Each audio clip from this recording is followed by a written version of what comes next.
اب آگے بڑھتے ہوئے ناظرین آپ کو بتائیں کہ ڈی پی او ساہیوال صادق بلوچ کی زیر نگرانی ساہیوال پولیس کا جرائم پیشہ عناصر کے خلاف بھرپور کریک ڈاؤن جاری ہے۔ پولیس تھانہ کسوال کی بڑی کارروائی سے 1 کلو سے زائد چرس، 25 لیٹر شراب اور 4 پسٹل 30 بور برآمد کر کے ملزمان کو گرفتار کر لیا گیا ہے۔ اسی حوالے سے مزید بات کر لیتے ہیں اپنے نمائندے ارشاد احمد مغل سے۔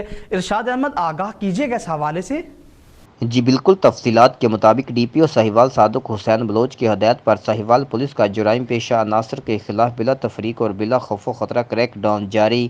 ایس ایچ او تھانہ کسوال امتیاز حسین نے ہمراہ ٹیم کارروائی کرتے ہوئے منشیات فروش ملزم شرافت کو گرفتار کر کے 1400 گرام چرس برآمد کر لی اور ملزم راشد کو گرفتار کر کے 25 لیٹر شراب اور 4 کس ملزمان جس میں ملزم حسنین، ملزم سلمان، ملزم شان حیدر، ملزم مجید مہندی سے 4 عدد پسٹل 30 بور برآمد کر کے مقدمہ درج کر لیا۔ کیمرامین آصف مغل کے ساتھ Irshad Ahmed Mughal, crime reporter S M news. جی ٹھیک ہے، بہت شکریہ ارشاد احمد تفصیلات سے آگاہ کرنے کے لیے۔ اب تک کے لیے اتنا ہی، مزید خبروں کے لیے دیکھتے رہیے ایس ایم نیوز۔